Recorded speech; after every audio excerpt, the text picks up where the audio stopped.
हरे कृष्णा। सभी भक्तों को नव वर्ष की हार्दिक शुभकामनाएं। और ऐसा लग रहा है कई भक्त रात में लेट सोए थे तो आज उठ नहीं पाए सुबह। लेकिन नव वर्ष शुरू होना चाहिए भगवत चिंतन से, भगवत नाम से, भगवत कथा से, श्रीमद् भागवतम के अध्ययन से। तो अभी हम क्रमबद्ध रूप से भागवत पढ़ रहे हैं। तृतीय स्कंद 26वें अध्याय पे है। भागवत का बड़ा ही आ, एक तरह से कठिन ये सेक्शन है, कठिन सत्र है, जहाँ पर बड़े जटिल सिद्धांत कपिल मुनि अपनी माता को समझा रहे हैं।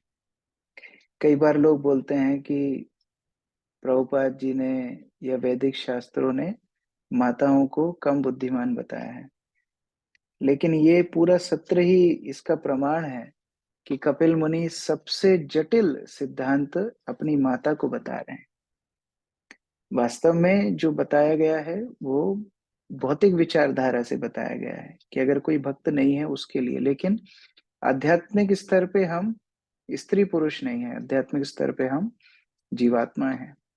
और कपिल मुनि एक तरुण बालक के रूप में अपनी माता, जो देवहूति मोह बंधन से छूटना चाहती है, उनको जटिल कठिन सिद्धांत बता रहे हैं जिससे थोड़ी सी भी आसक्ति भौतिक संसार में रहे ना। हम हर वस्तु में भगवान श्री कृष्ण की स्फूर्ति, उनका अनुभव, उनका दर्शन कर पाए। तो हमने 30 नंबर श्लोक तक पढ़ लिया था। हमने देखा किस प्रकार महत्तत्व की उत्पत्ति और महत्तत्व में वसुदेव भगवान के माध्यम से शुद्ध सत्व गुण की उत्पत्ति होती है, जो कि शुभ शुद्ध चेतना होती है। उसके बाद भगवान संकर्षण की कृपा से, उनके विस्तार से मिथ्या अहंकार का जन्म होता है। और ये मिथ्या अहंकार फिर आगे तीन वस्तुओं से मिश्रित होता है। सतोगुण से जब मिथ्या अहंकार मिश्रित होता है तो मन की उत्पत्ति होती है। और अब रजोगुण से मिथ्या अहंकार मिश्रित होने पर इंद्रियों की उत्पत्ति हो रही है। कई बार बुद्धि का बताया जाता है, लेकिन बुद्धियों पर आश्रित ही ज्ञान इंद्रियां होती हैं, इसलिए इंद्रियों को भी बोल दिया जाता है रजोगुण के प्रभाव से ही उत्पन्न हुई। श्लोक संख्या 31।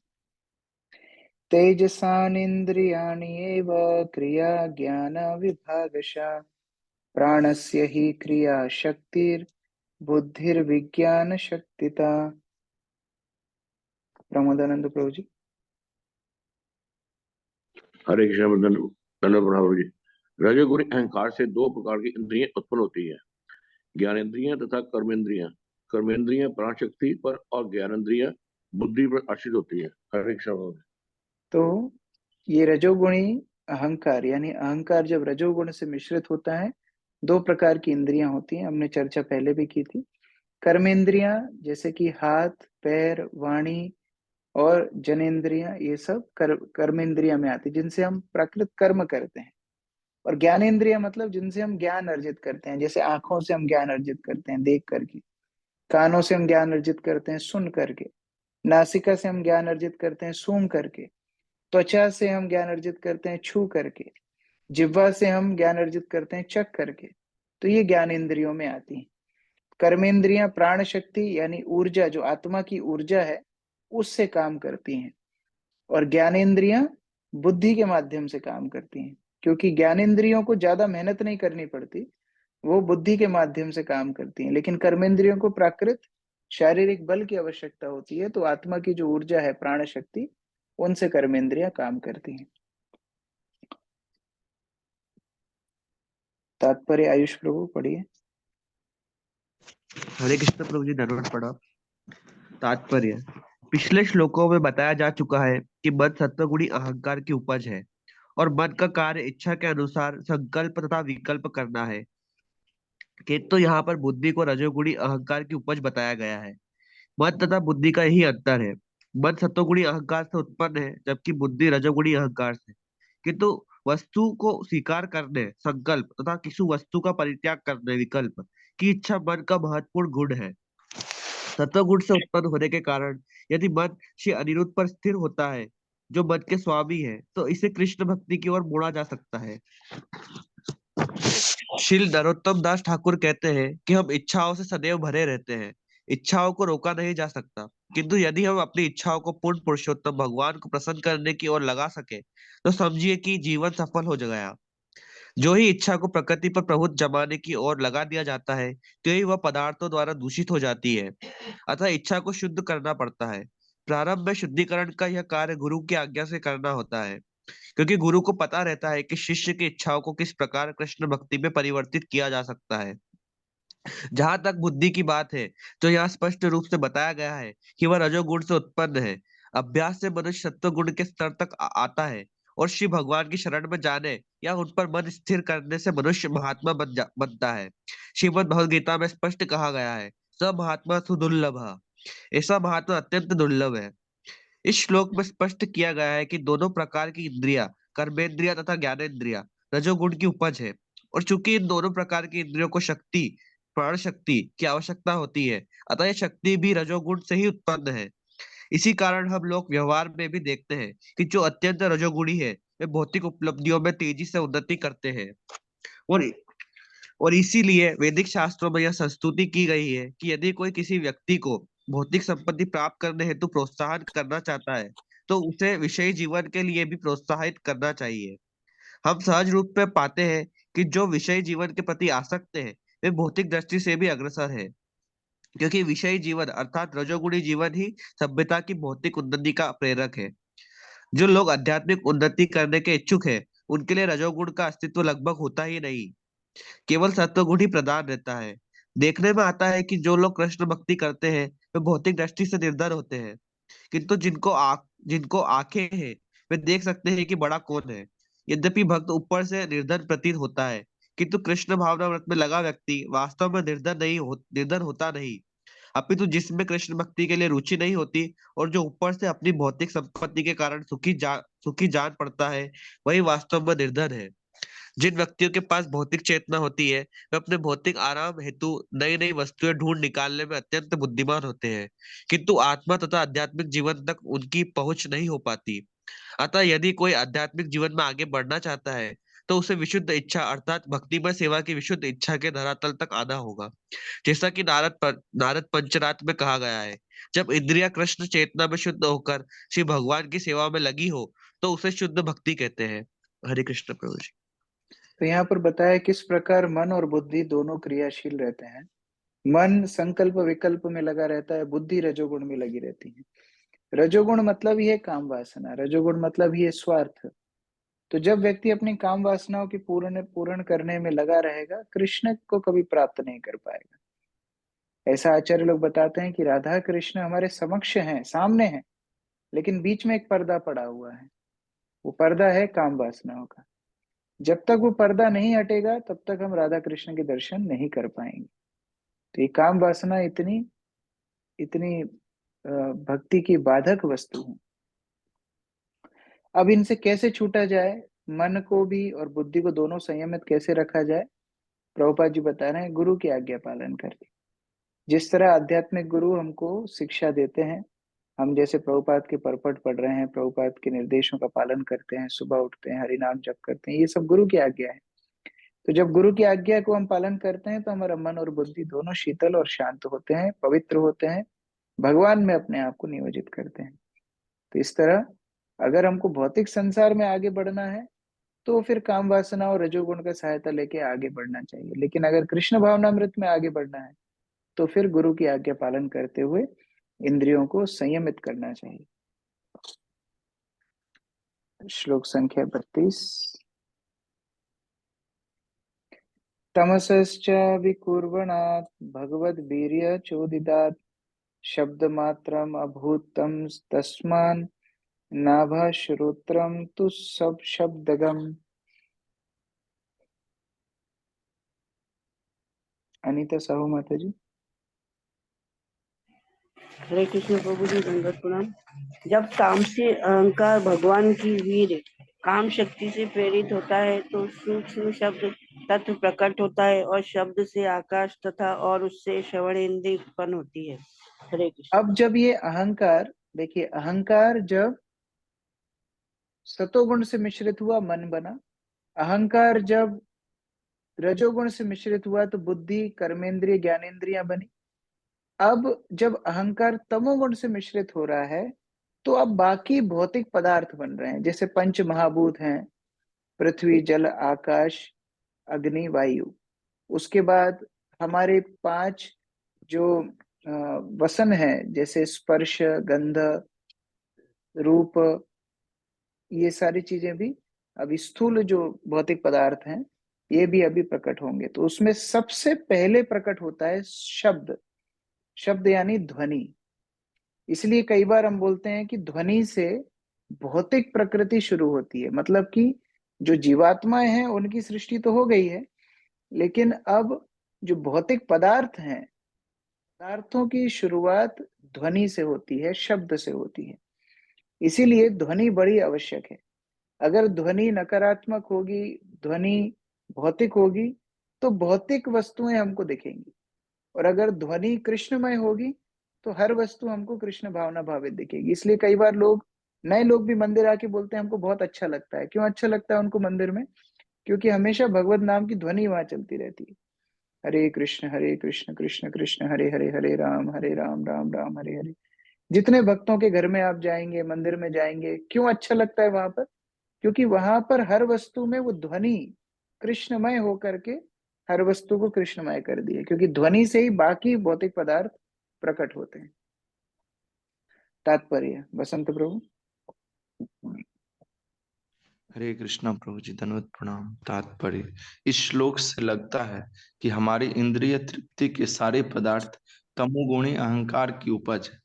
इस श्लोक से पता चलता है कि तामसी अहंकार तत्व के उद्वेलन से सबसे पहले शब्द उत्पन्न हुआ, जो आकाश का सूक्ष्म रूप है। वेदांत सूत्र में भी कहा गया है कि शब्द ही समस्त भौतिक पदार्थों का मूल उत्स है और शब्द से ही इस जगत का विलय हो सकता है।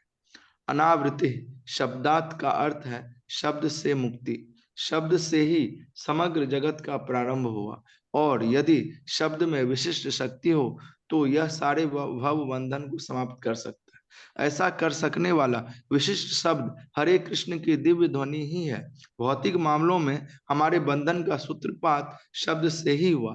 अब हमें इस शब्द को शुद्ध करके आध्यात्मिक ज्ञान में परिणत करना है। आध्यात्मिक जगत में भी शब्द है। यदि हम उस शब्द को पालें तो हमारा आध्यात्मिक जीवन प्रारंभ हो जाता है और आध्यात्मिक प्रगति की अन्य आवश्यकताएं पूरी हो सकती है। हमें भली भांति समझ लेना चाहिए कि हमारी इंद्रिय तृप्ति के लिए जितने पदार्थ चाहिए उन सब की उत्पत्ति ध्वनि से हुई। इसी प्रकार यदि शब्द शुद्ध कर लिया जाता है तो हमारी आध्यात्मिक आवश्यकताएं ध्वनि से ही उत्पन्न होती है। यहाँ यह कहा गया है कि ध्वनि से ही आकाश की उत्पत्ति हुई और आकाश से वायु की उत्पत्ति हुई। कि किस तरह ध्वनि से आकाश, आकाश से वायु और वायु से अग्नि उत्पन्न होते हैं, इसकी व्याख्या बाद में की जाएगी। शब्द आकाश का कारण है और आकाश श्रोतम अर्थात कान का है। कान पहली ज्ञानेंद्रिय है। यदि कोई किसी प्रकार का ज्ञान प्राप्त करना चाहता है, चाहे भौतिक हो या आध्यात्मिक, तो उसे कानों से ही ग्रहण किया जा सकता है। अतः श्रोतम अत्यंत महत्वपूर्ण है। वैदिक ज्ञान श्रुति कहलाता है क्योंकि ज्ञान सुनकर ही प्राप्त किया जा सकता है। सुनकर ही हम भौतिक या आध्यात्मिक आनंद तक पहुंच सकते हैं। भौतिक जगत में हम अपने आराम के लिए अनेक वस्तुओं का निर्माण सुनकर ही करते हैं। वे पहले से ही विद्यमान रहती है, किंतु सुनने मात्र से उन्हें रूपांतरित किया जा सकता है। यदि हम गगनचुंबी भवन बनाना चाहते हैं, यदि हम गगनचुंबी भवन बनाना चाहते हैं तो इसका अर्थ यह नहीं होता कि हमें इसकी उत्पत्ति करनी होगी। गगनचुंबी भवन की सारी सामग्री, लकड़ी, धातु, मिट्टी आदि पहले से ही विद्यमान है, किंतु हमें पहले से ही उत्पन्न इन पदार्थों के साथ घनिष्ठ संपर्क यह सुनकर स्थापित करते हैं कि इनका उपयोग कैसे किया जाता है। उत्पत्ति के लिए आधुनिक आर्थिक विकास भी शब्द सुनने का परिणाम है। इसी प्रकार असली स्रोत से श्रवण करके उपयुक्त आध्यात्मिक कर्म क्षेत्र बनाया जा सकता है। अर्जुन देहात्म बुद्धि वाला निपट भौतिकतावादी था। और देहात्म बुद्धि से बुरी तरह पीड़ित था, किंतु श्रवण मात्र से वह कृष्ण भक्त बन गया। सुनना शब्द अत्यंत महत्वपूर्ण है और इसकी उत्पत्ति आकाश से होती है। श्रवण मात्र से हम पहले से विद्यमान वस्तुओं का उपयोग कर सकते हैं। यदि आध्यात्मिक सामग्रियों पर भी यही आध्यात्मिक सामग्रियों पर भी लागू होता है। अतः हमें उचित स्रोत से श्रवण करना चाहिए। हरे कृष्ण। कई बार लोग ये प्रश्न करते हैं कि बहुत सारे संस्थाओं की गीता है, भागवत है, फिर प्रभुपाद की गीता और भागवत क्या विशेष है। तो अब आप खुद ही इसका निर्णय कर सकते हैं। इस श्लोक का अनुवाद पढ़ने से हमको क्या समझ में आता है और प्रभुपाद का तात्पर्य समझने के बाद अब हम समझ पा रहे हैं कि ये वस्तु क्यों बताई जा रही है। कितनी महत्वपूर्ण शिक्षा प्रभुपाद दे रहे हैं कि देखो, शब्द से, ध्वनि से अगर सारे भौतिक पदार्थ उत्पन्न हुए हैं तो वही ध्वनि से सारे भौतिक बंधन भी कट सकते। इसलिए हरे कृष्ण महामंत्र का जप करना चाहिए, भागवत श्रवण करना चाहिए। और जैसे अभी आगे हम पढ़ेंगे शब्द से बाकी पदार्थ उत्पन्न होंगे, वैसे ही अगर हम हरे कृष्ण महामंत्र का जप करते हैं, मतलब आध्यात्मिक ध्वनि का आश्रय लेते हैं, तो जितनी वस्तुएं हमारी आध्यात्मिक उन्नति के लिए जरूरत है भगवान वो सब भेज देंगे।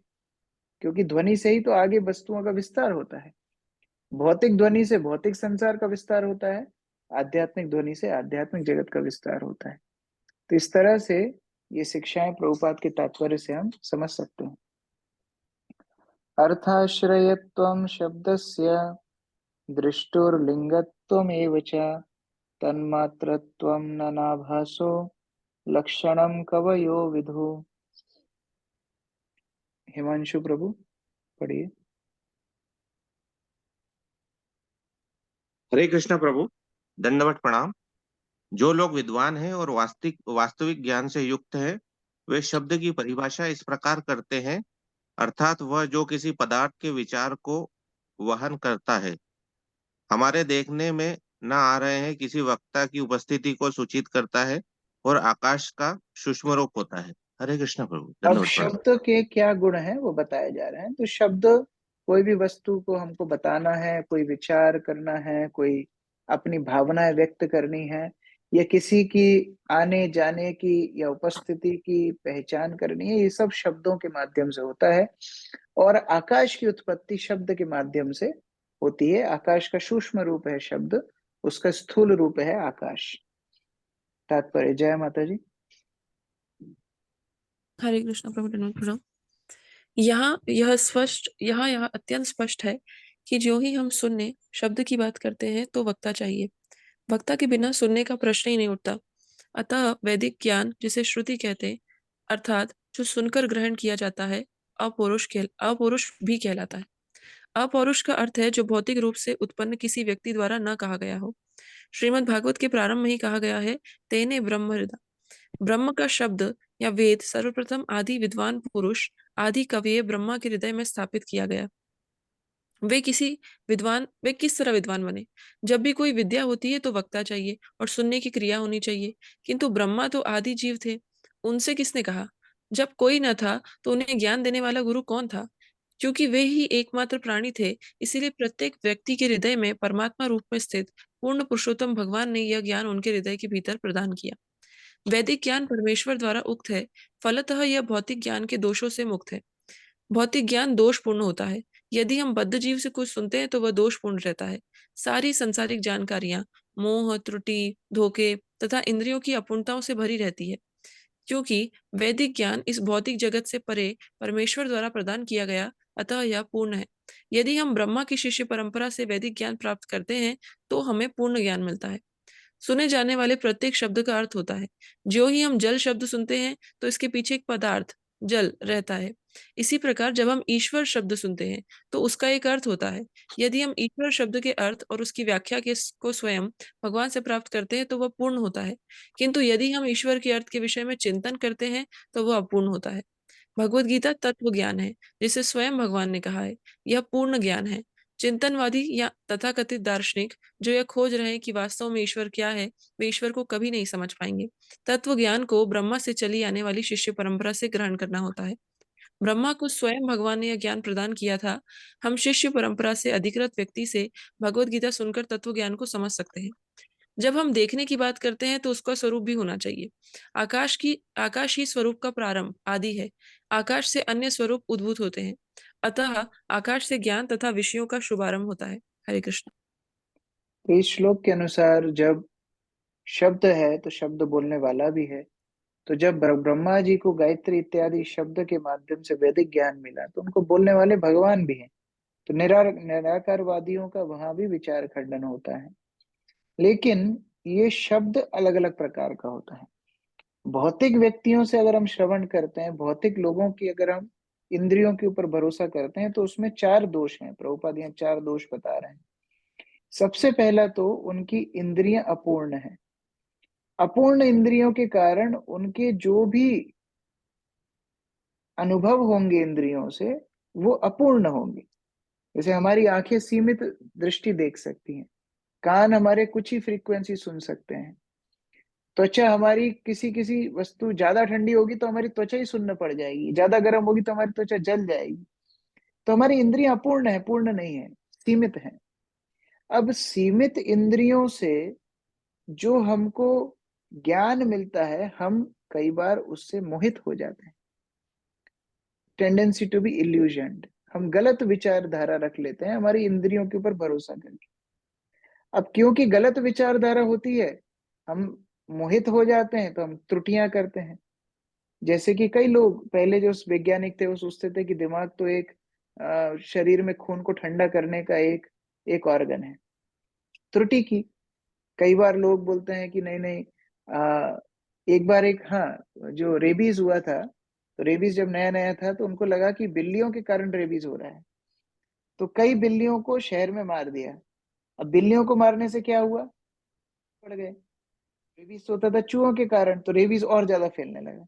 त्रुटि। तो जब सीमित इंद्रियां हैं, सीमित इंद्रियों के कारण मोह, मोह के कारण त्रुटि, और जब त्रुटि होती है तो व्यक्ति उसको छुपाने के लिए दूसरों को धोखा देता है, फिर वो चीटिंग करता है, फिर वो अपनी गलतियों को छुपाने की कोशिश करता है। तो ये 4 दोषों के कारण जो ज्ञान भौतिक व्यक्ति से आएगा वो अपूर्ण है, त्रुटिपूर्ण है। लेकिन जो ज्ञान भगवान से आएगा वो इन 4 दोषों से मुक्त होता है।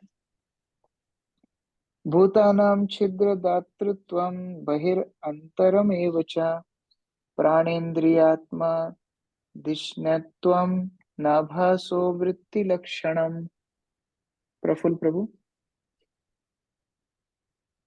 प्रभु हरे कृष्ण, दंडवत प्रणाम। समस्त जीवों को उनके बाह्य तथा आंतरिक अस्तित्व के लिए अवकाश प्रदान करना, जैसे कि प्राणवायु, इंद्रिय एवं मन का कार्यक्षेत्र, ये आकाश तत्व के कार्य तथा लक्षण है। हरे कृष्ण। तो फिर शब्द से आकाश की सृष्टि हुई, और आकाश क्या क्या क्रिया करता है, यहाँ पर वो क्रियाएं बताई गई। आकाश एक तो हमें स्थान देता है रहने के लिए। हर वस्तु आकाश में ही है, चाहे वो आंतरिक 2 सेल के बीच का जो डिस्टेंस है, जो स्पेस है, वो भी आकाश है।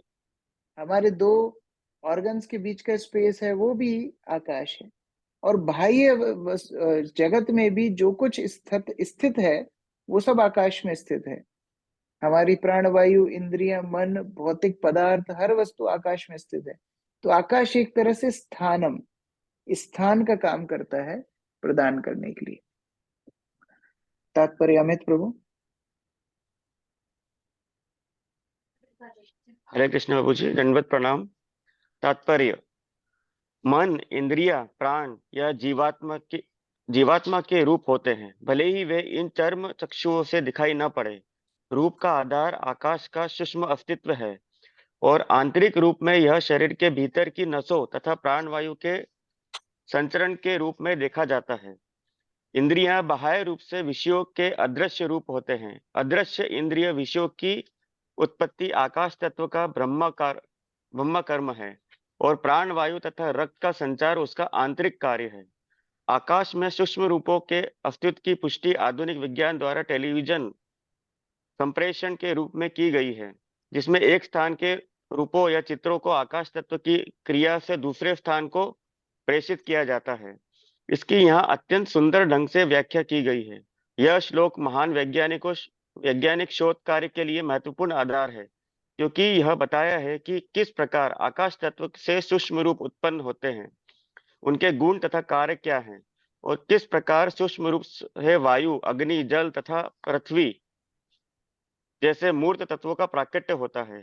चिंतन, अनुभव तथा इच्छा से जैसे मानसिक या मनोवैज्ञानिक कार्य भी आकाश तत्व के धरातल में संपन्न होते हैं।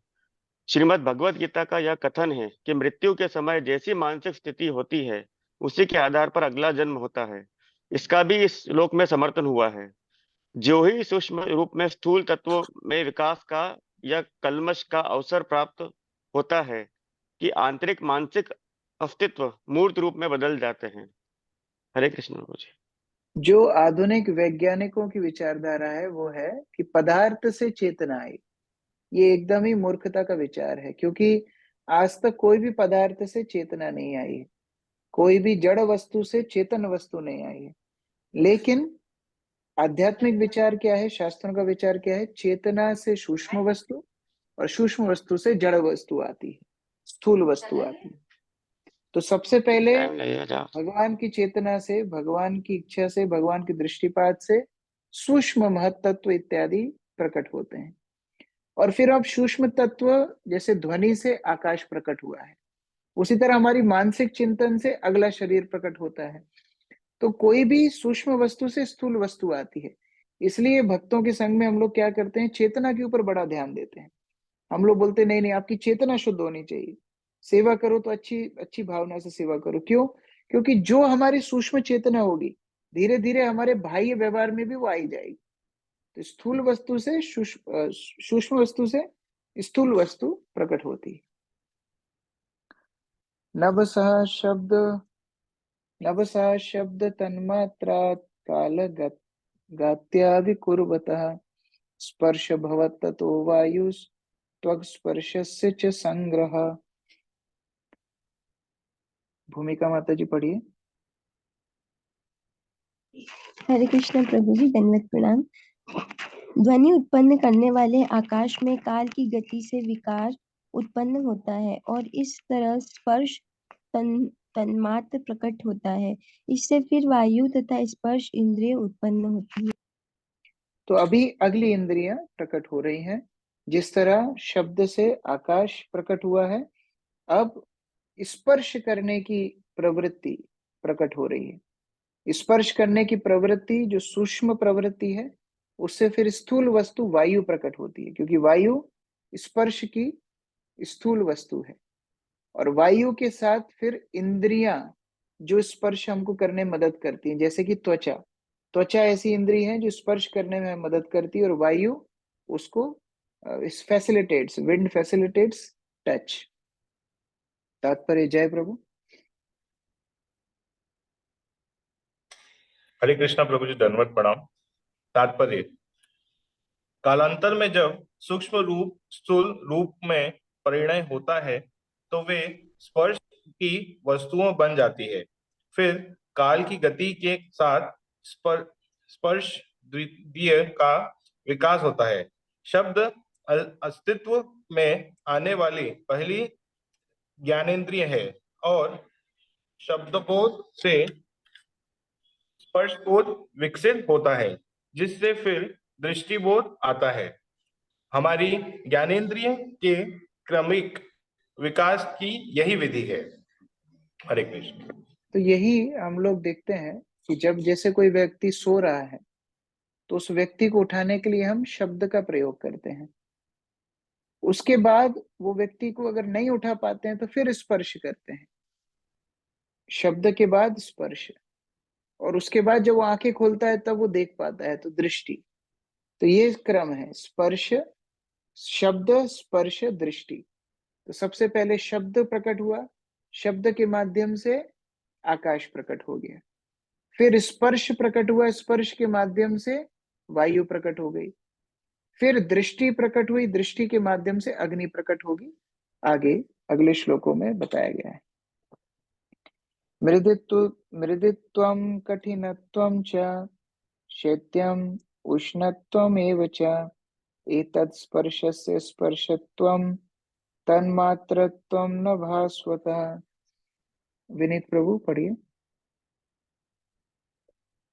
हरे कृष्ण प्रभु जी, दंडवत प्रणाम।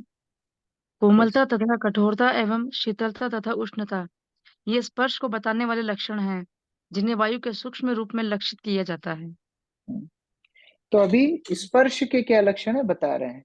स्पर्श हमें मदद करता है ये पहचानने में कि कोई वस्तु कोमल है, कठोर है, शीतल है, गर्म है। ये सारे स्पर्श के लक्षण हैं और वायु इसमें स्पर्श की मदद करता है। तात्पर्य नमिता माता जी। हरे कृष्ण प्रभु जी, दंडवत प्रणाम। तात्पर्य, मूर्त रूप से होना स्वरूप का प्रमाण है। वास्तव में वस्तुओं को दो भिन्न प्रकार से समझा जाता है। वे या तो कोमल होती हैं या कठोर, शीतल अथवा गर्म इत्यादि। स्पर्शेंद्रियों की यह स्पर्श क्रिया आकाश से उत्पन्न वायु के विकास का प्रतिफल है। हरे कृष्ण प्रभु जी। हरे कृष्ण। श्रील प्रभुपाद की जय। ग्रंथराज श्रीमद् भागवतम की जय। किसी का कोई प्रश्न है? Any question? यस प्रफुल्ल प्रभु। हरे कृष्णा प्रभु जी। प्रभु जी, आपने मतलब परसों वाली क्लास में एक आत्मा जो होती है वो सुखी होती है या दुखी होती है, इसको लेके कोई एग्जाम्पल के द्वारा बता सकते हैं प्रभु कि आत्मा सुखी और दुखी जो होती है उसको लेके कुछ? प्रभुपाद जी साधारण उदाहरण देते थे मछली का।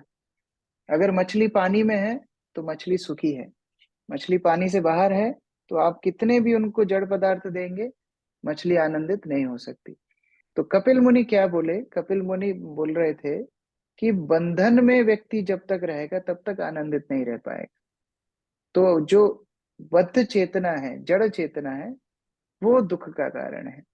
और कृष्ण चेतना है, आध्यात्मिक चेतना है, वो स्वतंत्रता का, आनंद का उदाहरण है। प्रभुपाद एक दूसरा भी उदाहरण देते हैं।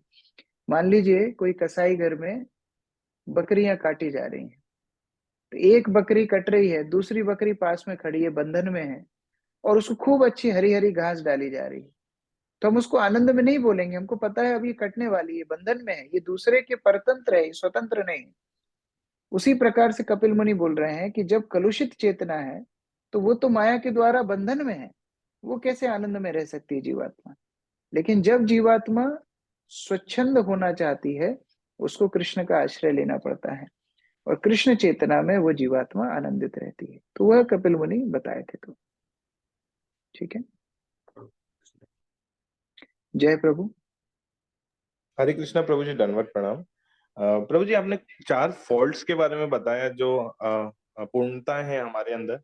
तो Prabhu ji, can you give example for that? उसका एग्जांपल आप दे सके? अपूर्ण इंद्रियां मतलब हमें केवल सीमित ज्ञान वो देती हैं। जैसे मान लीजिए आपने संतरा खाया, संतरा खाने के पहले अगर आपने नींबू चाटा हो, नींबू चखा हो, उसके बाद संतरा खाओगे तो कैसा लगेगा? मीठा लगेगा, थोड़ा मीठा लगेगा। और गुलाब जामुन खाने के बाद संतरा खाओगे तो कैसा लगेगा? बहुत खट्टा लगेगा। तो संतरा खट्टा है कि मीठा है?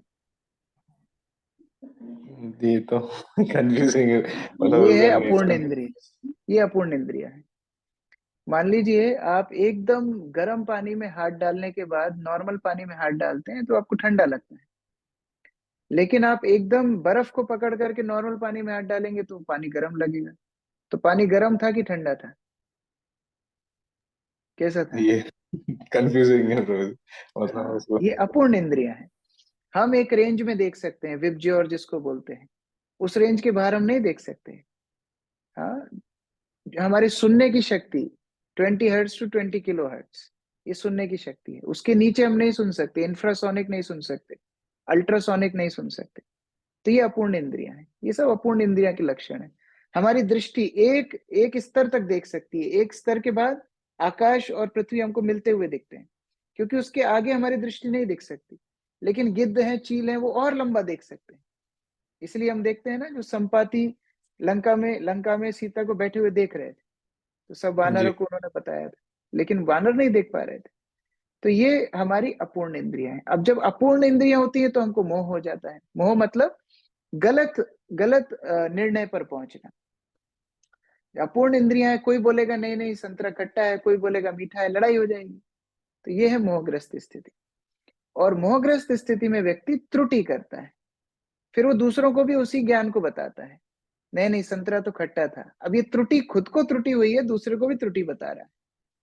अब बाद में जब पता पड़ता है संतरा मीठा था, फिर उसको ढकने के लिए झूठ बोलता है, उसको बोलते हैं चीटिंग प्रोपेंसिटी। फिर बोलता है नहीं नहीं मेरा वाला खट्टा था, तुम्हारा वाला मीठा होगा, ऐसा बोलता है। तो ये जो 4 लक्षण है, ये भौतिक लक्षण है जिनके कारण हमारा ज्ञान परफेक्ट नहीं होता। लेकिन जब हम भगवान श्री कृष्ण से आ रही परंपरा से श्रवण करते हैं तो वो ज्ञान इन 4 दोषों से मुक्त होता है। ठीक है, Hare Krishna Prabhu ji, thank you so much. Gayatri Mata ji. हरे कृष्णा प्रभु जी, मेरा ये सवाल वो 21वें अध्याय पे है। जैसे स्वयंभू मनु ब्रह्मा के पुत्र है, तो ये ब्रह्मा के पुत्र दो दक्ष और रुचि ने स्वयंभू मनु की 2 कन्याओं को पत्नी रूप में स्वीकार किया। ये कुछ समझ नहीं आया प्रभु जी। अभी समझ में नहीं आएगा क्योंकि वो अभी तक आया नहीं है, वो आगे आएगा। 34 स्कंद में 21वें अध्याय का है ना? नहीं, वो केवल नाम बताए थे, अभी उनका विवाह नहीं हुआ है। अभी एक ही कन्या का विवाह हुआ है, देवहूति का। देवहूति का विवाह हुआ है कर्दम मुनि से। अभी प्रसूति और आकुति बची हुई है। तो प्रसूति और आकुति का आगे जाके विवाह होगा दक्ष से और रुचि से। तो ये विवाह आगे आएंगे 4th स्कंद में। ठीक है, हरे कृष्णा। मुख्य गोपी माता जी। अभी हमको आगे, मैं पहले भी बता रहा था, स्वयंभू मनु के परिवार को ही पढ़ना है। 3रा, 4था, 5वां ये स्कंद में इनका परिवार का ही वर्णन है। अभी 3रे स्कंद में केवल देवहूति का परिवार पढ़ा है। 4थे स्कंद में हम आकुति प्रसूति का परिवार पढ़ेंगे। उसके बाद थोड़ा बहुत इनका भी पढ़ेंगे, उत्तानपाद का पढ़ेंगे। 5वें स्कंद में प्रियव्रत का पढ़ेंगे। 2 बेटे थे, उत्तानपाद, प्रियव्रत, और 3 बेटियां थी, आकुति, प्रसूति, देवहूति। तो इन 5 की व्याख्या ही ये 3 स्कंदों में है। यस, मुख्य गोपी माता जी। प्रभु जी, हरे कृष्णा प्रभु जी। 34 श्लोकास के तात्पर्य का वेरी फर्स्ट जो सेंटेंस है ना, वो थोड़ा क्लियर कर दीजिए। मन, इंद्रिय तथा प्राण शक्ति या जीवात्मा के रूप होते हैं। देखिए, हर वस्तु सूक्ष्म स्थिति में स्थित होता है। जैसे मन है, तो मन का भी एक सूक्ष्म रूप है। जैसे बुद्धि है, बुद्धि का भी एक सूक्ष्म रूप है। इंद्रियों का भी एक सूक्ष्म रूप है। जैसे मान लो जिसकी आंखें नहीं है, लेकिन अपने मानसिक आंखों से तो वो देखता ही है, तो वो जो है वो सूक्ष्म इंद्रियां कहलाती हैं। वो भी आकाश में विद्यमान रहती है। जैसे जो बोल नहीं सकता, लेकिन मन ही मन तो वो बोलता ही है। मान लो हम कभी कभी कोई से बात कर रहे होते हैं, हम मुख से नहीं बोलते हैं, लेकिन अंदर ही अंदर बोलते हैं, हाँ बहुत उल्टा सीधा बोल रहे हो, बहुत बना बना के बोल रहे हो, हमारे मन में तो चल रहा है। तो ये कौन बोल रहा है? जो हमारा मुख नहीं बोल रहा है, तो कौन बोल रहा है? सूक्ष्म इंद्रियां भी होती हैं जो बोलती हैं, देखती हैं, सुनती हैं, महसूस करती हैं। तो इन सब की स्थिति आकाश में होती है। इन सब का रेस्टिंग प्लेस आकाश है, ऐसा बता रहे हैं। मतलब ये हमको फील नहीं होती है, लेकिन होती है। नहीं नहीं, बिल्कुल फील होती है। वही तो उदाहरण दे रहा था। हमको फील होती है ना। हम लोग मन ही मन बात करते हैं, मन ही मन देखते हैं। उनकी एग्जिस्टेंस जो है वो हम इन जनरल हम नहीं देख सकते, बट वैसे हाँ, होती देख है। नहीं सकते, लेकिन महसूस कर सकते हैं, क्योंकि सूक्ष्म है। जैसे मन, बुद्धि, अहंकार को हम देख नहीं सकते, लेकिन उनको महसूस कर सकते हैं, उस तरह। ठीक है, रेखा माता जी। हरे कृष्णा प्रभु जी। प्रभु जी, श्लोक 21 का लास्ट पैराग्राफ में है कि मिथ्या अहंकार से मुक्ति पाने के लिए संकर्षण की पूजा और मानसिक उदिता से तो अनिरुद्ध की पूजा। इसको कैसे समझें? ये भगवान के अलग अलग रूप है, नारायण रूप है। योगी गण अलग अलग रूपों पे ध्यान करते हैं। जैसे मैंने पहले भी बताया था, जैसे भगवान शिव तमोगुण जो मिथ्या अहंकार है उससे अपनी प्रलय इत्यादि का कार्य करते हैं, तो भगवान संकर्षण को पूजा करते हैं, क्योंकि वही उनके इष्ट देव हैं।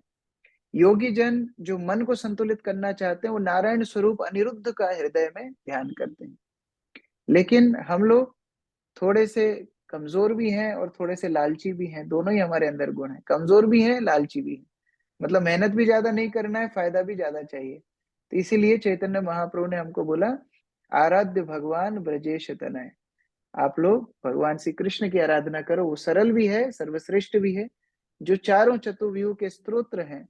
ऐसे भगवान श्री कृष्ण के ऊपर ध्यान करने से मन, बुद्धि, अहंकार, चेतना सब शुद्ध होती है। इसलिए हम लोग अलग अलग नारायण रूपों का ध्यान ना करते हुए केवल भगवान श्री कृष्ण जो सभी नारायणों के स्तोत्र हैं उनके ऊपर ध्यान करते हैं। ठीक है जी। अमित प्रभु। हरे कृष्ण बाबू जी, धन्यवाद प्रणाम। प्रभु जी, ये 34 श्लोक में लास्ट लाइन जो है, ये तो पता है कि श्री भगवद गीता में कथन है कि मृत्यु में जैसी मानसिक स्थिति होती है उसी के आधार पर जन्म होता है। इसके आगे जो लाइन लिखी है प्रभु जी, थोड़ा उसका बताएंगे? जो ही सूक्ष्म रूप में स्थूल तत्व में विकास को या कलमश का अवसर प्राप्त होता है कि आंतरिक अस्तित्व मूर्त रूप में बदल जाते हैं। देखिए प्रभुपाद इधर जो कपिल मुनि सिद्धांत बता रहे हैं, सूक्ष्म वस्तु से स्थूल वस्तु आ रही है, सटल से ग्रॉस आ रहा है ना, जैसे ध्वनि से आकाश आ रहा है, आकाश से ध्वनि नहीं आ रही। उसी तरह से रूप से अग्नि आ रही है, स्पर्श से वायु आ रही है, वायु से स्पर्श नहीं आ रहा है। तो हम जो मानसिक चिंतन करते हैं उससे अगला शरीर आता है। ऐसा नहीं है कि केवल हमारा शरीर, हम माता पिता के गर्भ में आ गए बाई चांस तो हमको शरीर मिल गया, ऐसा नहीं है। माता के गर्भ में हम आए कैसे? हमारी मानसिक चिंतन के कारण। तो जो लोग बोलते हैं कि अरे हमारा क्या दोष है, हमारे माता पिता ने हमको ये जन्म दिया तो हमको ये जन्म मिला, नहीं, स्थूल से स्थूल नहीं आ सकता है, सूक्ष्म से स्थूल आया है। तो आपने क्योंकि पूर्व जन्म में चिंतन किया था, आपके कर्मों के कारण आप इधर हो। तो उस चिंतन के कारण अंत काले च मामेव स्मरण मुक्ता यम यम वापी स्मरण भावम, अंत काल में जो आपकी चेतना थी, चेतना के कारण आपको अगला शरीर मिल रहा है। तो ये प्रभुपाद जी उससे कनेक्ट कर रहे हैं कि कैसे सूक्ष्म से स्थूल वस्तु आती, वो सीखने वाली बात। ठीक है, ओके। गौरी शंकर प्रभु, लास्ट क्वेश्चन। आपकी आवाज नहीं आ रही है, ये निकाल दीजिए, हेडफोन निकाल दीजिए, मोबाइल से हेडफोन निकाल दीजिए। ओके, उनको सुनाई नहीं दे रहा है। ठीक है, हरि हरि हरे कृष्णा। श्री प्रभुपाद की जय, समवेत भक्त वृंद की जय, निताई गौर प्रेमानंदे हरि।